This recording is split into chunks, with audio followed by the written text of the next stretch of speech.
Hey everybody, we're gonna do a little more video for you. We have some matches from last month's Reddit community PvZ Heroes tournament, and we're gonna go through some of my fights and teach some lessons that I learned and would like to help all of you learn. Yes, and I will get to see Mike either kick asses or get his ass kicked alternately.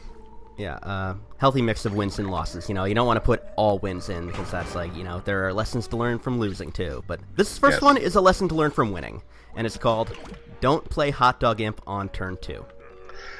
That's right. If the plant player is assured that the zombie can't do anything during the tricks phase, then you have a lot more safety to set up with late payoff stuff like Banana Launcher. And even if you don't have anything, just bluffing in general is a really good thing for zombies to do. Like, you know, pretend you have your Bungee Plumber or Beam Me Up or whatever, and that way the plant doesn't know for certain they can do what they want. Like, I got this Banana Launcher set up and it's ready to kill all of these little cheap imps this guy has in his deck. Yeah, that really only works once. You know, like once you bluff the Bungee Plumber and then you don't cast it, then like they know that you don't have it. But you know, this is definitely like, I can just kind of tell that you're just going to machine gun all these little dudes forever. Yeah, and I choose to banana peel the deadly imp away, one, just to have something that hits the block meter one time.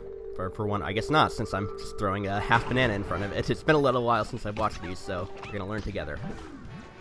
I mean, saving the banana bomb is definitely worthwhile, even if you don't choose to get the block trigger. Yeah, and I don't really worry too much about the banana peel since I have banana bombs to kill like a toxic waste imp or what have you. But we're definitely at the advantage here. You know, our opponent is running an imp deck, so there's going to be a lot of stuff with low health that is perfect for a infinite banana bomb supplier to pick off. So, you know, like that, prioritize keeping the... Oh yeah, and you know, we had one in reserve, so that's a little bit of an advantage where, you know, where your opponent knows you get one per turn, but if you have that extra one in the weights, you can use that to gain the edge. Yeah, that's often a good way to trick them, is to, you know, make it look obvious that you have exactly this amount of this one thing, so they overextend into your extra copy. Yeah, and losing that Lily of the Valley is not that big a deal because we have another one in our hand. Yeah, plus Lily of the Valley is Great Lightning Rod anyway. Yeah, you know, any damage that Lily takes is damage that stays off of the banana launcher. Alright. Now, we are not letting that loose cannon draw 2 cards from the imposter, so that is definitely a high priority to kill. Now, what we do here is really weird considering this kind of deck and superpowers, and you know, you want to save them for repeat moss, but I really want that Imp Commander dead because it is the main source of card draw, and I'm really trying to fish out a superpower or a barrel of barrels here to, like, you know, make them trade with it. You know, I'm thinking the banana launcher is going to die here but take it with him, but our opponent has the Gravestone superpower, which will keep it alive for a little bit longer, but definitely also helps keep our banana launcher alive and spitting out bananas. I think that it's totally reasonable. Like, if your read is that this is an imp deck and that banana launcher is just basically going to draw you a full card every turn by just pretty much automatically killing one of their plays, then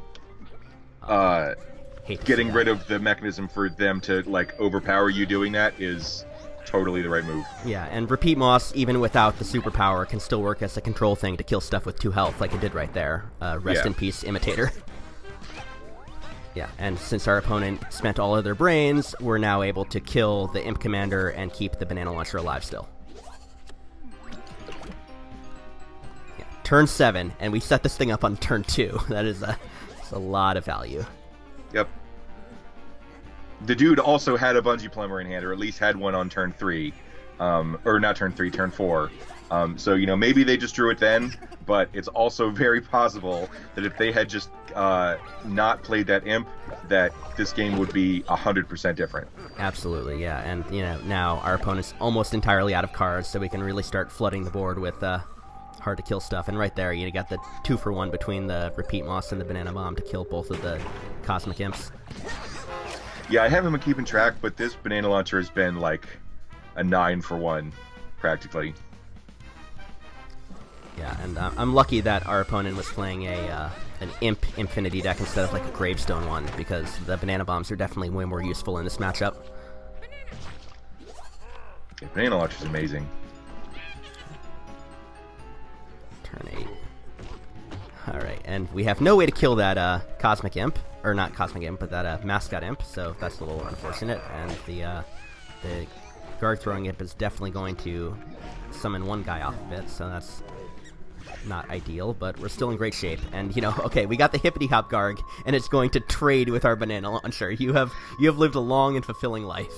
Yeah, that Banana Launcher is like sitting in Valhalla right now. Absolutely.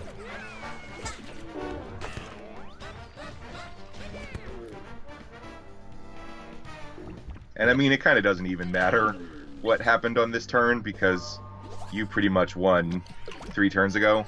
Yeah, the game's over. I just need to finish doing the damage now. But yeah, be sure to check out the Shroom For Two podcast for more exciting tips on PvZ heroes like this, and we're going to keep doing more of these videos, so there'll hopefully be another one following this immediately. But this is just about over at this point, but there's apparently another minute left in the fight. Yeah, I mean, you know, I guess they block and etc. Right, yeah. But yeah.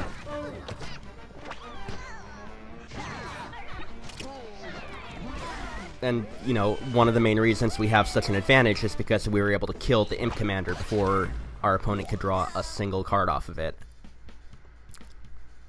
Absolutely. I mean, when it, like, so the Repeat Moss deck is a combo deck, generally speaking, but you were in a control role in this game, and when you're playing in a control deck, you want to just lean on them, you know? Like, you don't want to let them get an advantage that helps them come back and start to play the game on their own terms. You want to just, like, hold their head under the water, basically. Yep, that was my plan as soon as I saw that Hot Dog Imp come out on turn 2. Yeah, so, kids, don't tap out on turn 2 if you're a zombie.